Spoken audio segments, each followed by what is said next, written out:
Summary of Part 1 in The Promise of Us is a deeply emotional and empowering story about second chances, the strength of a woman who refuses to be defined by her scars, and the love that can bloom even after the harshest storms. Through heartbreak, healing, and resilience, Grace begins to learn that sometimes the most beautiful beginnings are born from the most painful endings. Intro of The Promise of Us, Part 2. Love may begin with healing, but it's sustained by growth, trust, and resilience. Grace has faced her past, but the road ahead demands more than courage. As she and Malik build a new life from the ashes of pain, they must learn how to love not just each other, but the changing versions of themselves. From rediscovered purpose to dreams once buried, their journey becomes one of rebuilding the soul, strengthening the heart, and defining what family truly means. In The Promise of Us, Part 2, Grace steps into her power, not just as a survivor, but as a mother, a partner, and a woman with a voice. With every test they face, career crossroads, Elijah's growing questions, and the shadows of the past that still occasionally knock, Grace and Malik learn that real love is not perfect, but it is faithful. This second installment is a powerful continuation of Love's quiet revolution, where scars become stories of strength, and promises aren't just spoken, they're lived. Story time. Grace never thought she'd return to the church that once preached silence over justice.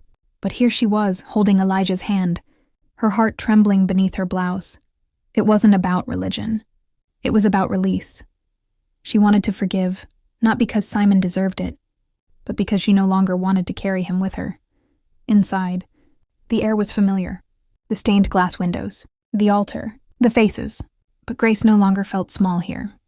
After the service, she sat quietly in the last pew, tears streaming down as she whispered her truth into the empty space. Forgive you, Simon, not for you. For me, for Elijah, for the life I'm building. The weight lifted, slowly, gently. Outside, Malik waited with open arms. He didn't ask questions, and for the first time, Grace smiled after visiting a place that once only held pain. It started with a conversation on the couch, quiet, unplanned, and drenched in truth.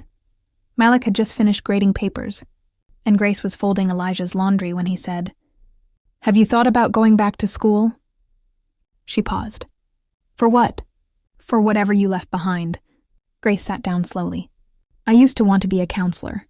Before everything fell apart, Malik looked at her, not with expectation, but belief. Then maybe it's time to build again. It had never occurred to her that she could go back and rewrite her own story, not just heal from it. But that night, Grace stayed up searching programs, her heart fluttering with a strange, unfamiliar emotion, excitement. She found a part-time course in trauma counseling. It felt right. Scary, but right. The next morning, she told Elijah over breakfast. He beamed. "You're going to help people like you, Mommy?" Grace's voice caught. "Yes, baby. Just like me." That moment, that small, tender exchange, was the turning point. Not just for her career, but for her identity. No longer just surviving. She was becoming. The first day back in a classroom didn't come with fanfare. No balloons, no applause, just a quiet sense of courage tucked beneath Grace's coat as she walked into the lecture hall. She felt out of place at first, surrounded by younger students with fresh notebooks and noiseless ambition. But as the professor spoke about trauma-informed care, something shifted inside her. Grace didn't just understand the material.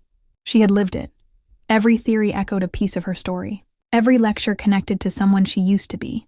And slowly, self-doubt gave way to purpose. At home, Malik celebrated every small win. Her first quiz, her first paper, the late-night study sessions. Elijah would draw her pictures of mommy saving people. 3 months in, Grace received a scholarship recommendation from her professor. He called her the embodiment of resilience. That night, she stood in the mirror and whispered the words she once didn't believe she deserved. "I'm proud of you." Not because she was perfect, but because she kept going. That was the real dream. Not the classroom or the degree, but the woman she was becoming. And for the first time in a long time, Grace looked at her reflection and smiled. The house was quiet when Grace received the email. It came in the middle of the night. A simple subject line, accepted trauma. Counseling internship. She stared at it for a moment, not fully believing. Then she covered her mouth and cried, not out of fear, not out of sadness, but because for once, her future didn't look like something to survive. It looked like something to embrace. The next morning, she told Malik over coffee. He leaned over the table, kissed her hand, and said, "I hope you see what I see. Grace, you were never broken, just waiting to rise." Elijah, listening from the hallway, ran in and hugged her. "Now you'll help other moms, right?" She nodded. "And other little boys like you too." Later that day, Grace took a walk alone. No destination, just movement. With each step, she remembered the woman who once thought she'd never laugh again, the woman who whispered prayers in the dark, and walked out of her old life with shaking hands but a determined heart. The future was no longer a question. Mark. It was a sunrise waiting to be walked into. The morning light spilled through the windows like a blessing. Grace stood in front of the mirror, her hands gently smoothing the lace on her dress. It wasn't extravagant, no ballroom, no glittering tiara, just elegance, simplicity, and quiet meaning. Elijah stood beside her, beaming in his tiny suit. "You look like a princess, Mommy." She smiled, tears welling. "You're my prince." In another room, Malik adjusted his tie with trembling fingers. Today wasn't just about a ceremony. It was about a vow he had already been living. He hadn't just loved Grace. He had waited for her heart to believe it, was worthy of being loved again. The venue was a small garden. The kind Grace once said reminded her of peace. Only close friends, mentors, and the few who had walked through the fire with them were invited. As Grace walked down the aisle, every step felt like a chapter closing. And another, one just beginning. Malik's eyes never left hers. In his gaze, she saw the man who met her in the wreckage and waited, patiently while she rebuilt herself. "I promised to never fix what was never broken," he whispered during his vows, "but to love every scar and celebrate every bloom." Grace's voice quivered as she said hers. "I promised to never fear the light again, because with you I found my way home." When they kissed, the guests clapped, but the loudest applause came from within her own heart. She had made it. From ashes to altar, this was not the end of a story. It was the beginning of a legacy. The first year of marriage was not a fairy tale. It was early morning alarms and mismatched schedules. It was balancing Elijah's growing questions with Grace's internship and Malik's teaching hours. It was learning the language of compromise in moments of exhaustion. But it was also laughter in the kitchen while cooking dinner together. It was sticky notes on the bathroom mirror that read, "You've got this." It was Malik waking up early to help Elijah with homework when Grace had late classes. It was Grace falling asleep in Malik's arms after another emotional counseling session, feeling safe enough to let her armor down. They had arguments about chores, about time, about little things that felt big in the moment, but every fight ended with a soft landing, with hands reaching for each other in the dark, with a quiet, "We're still us." Grace's internship led her to women who carried wounds like hers. She listened, she held space, and she realized she was no longer triggered by their stories. She was empowered by them. Malik cheered from the sidelines, never competing with her light, just helping it grow brighter. Elijah thrived. He began writing little stories about superheroes who helped moms and dads find happiness. One evening, he read one aloud and said, "This one's about you and Daddy." Grace looked at Malik across the room and felt it. The miracle of the ordinary. Love wasn't in the grand moments. It was in choosing each other. Again and again, even when it was hard. The first year didn't make their love perfect. It made it real. The smell of fresh paint and possibility filled the air. Grace stood in the small but bright office space, her name newly printed on the frosted glass. Grace Adeyemi, Trauma and Resilience Counseling. It was surreal.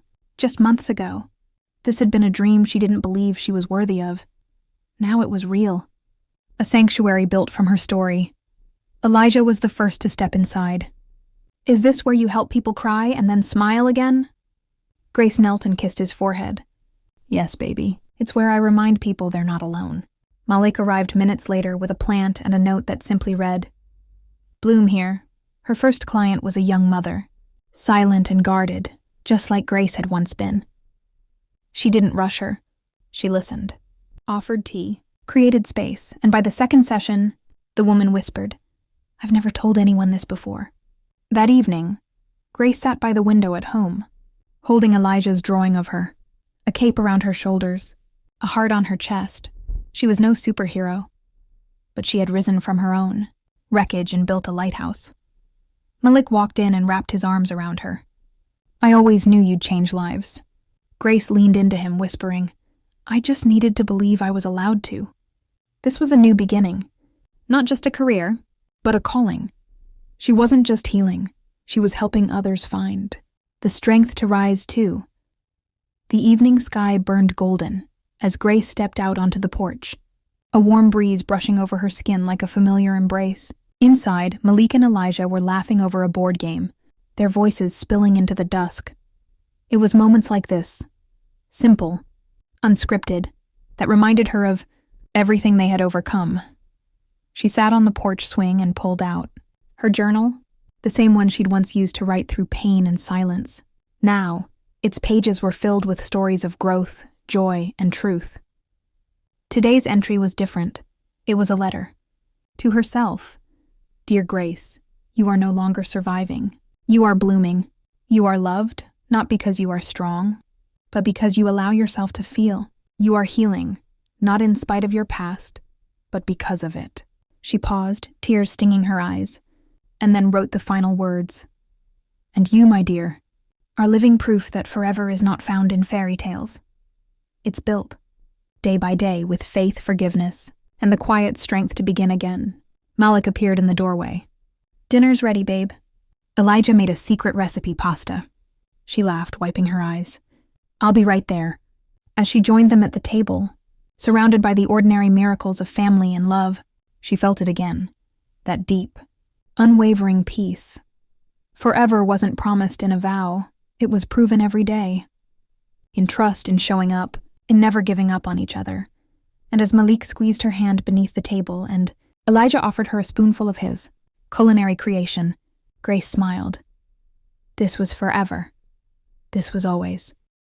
Years passed like gentle tides. Grace stood in the garden she once planted with Malik and Elijah. Now the flowers bloomed brighter, and laughter echoed louder. The laughter of children and friends, of women who found healing in her center, of lives touched by a story that once felt too painful to speak. She had written a book, not for fame, but for the girl she once was, silent, scared, and searching for a reason to hope. The book became a lifeline to many. Letters poured in. "I thought I was alone, until your story found me." Elijah, now a teenager with his father's steadiness and his mother's fierce compassion, had begun volunteering at the counseling center. One evening he asked, "Mom, how did you know when your pain had become your purpose?" Grace looked at him, emotion catching in her throat. "When I no longer hid from it, and it no longer owned me." Malik walked out onto the porch with 2 cups of tea, placing one gently beside her. His hair was a little grayer, his smile just as steady. He looked out over the garden and whispered, "We made a life, didn't we?" "We did," Grace replied, resting her head on his shoulder, "and we turned it into something beautiful." Their love story was no longer just theirs. It had become a beacon, one that whispered to anyone in darkness, "You are not alone. Your story is not over." As the sun dipped behind the hills, and the wind moved through the leaves like a gentle hymn, Grace closed her eyes, with a smile. She had known fear. She had known loss. But above all, she had learned that love, real, patient, resilient love, is the greatest legacy of all. Lessons from the promise of us. 1. Healing is not linear. It's layered. Grace's journey proves that healing isn't about forgetting the past, but about learning to live with it, grow through it, and eventually use it to help others. Some days are heavy, some are light, and both are part of the process. 2. Love is a choice, not just a feeling. From Malik's patience to Grace's vulnerability, their love was built on daily choices. To stay, to forgive, to listen, and to keep showing up. Real love isn't perfect. It's persistent. 3. You are not your trauma, but you are the author of your recovery. Grace learned to reclaim her voice and write her own future. Her story teaches us that while we may not choose what breaks us, we can choose how we rise. 4. Forgiveness is a gift, not to the person who hurt you, but to yourself. When Grace faced her past, she didn't erase the pain, she released it. Forgiveness freed her from the chains of resentment and allowed her to build a lighter future. 5. Family isn't always blood. It's who stands by you when your world shatters. Malik Elijah, and eventually the women in Grace's support group became the family she chose. This reminds us that love and loyalty often come from those we welcome into our lives by heart, not heritage. 6. Pain has purpose.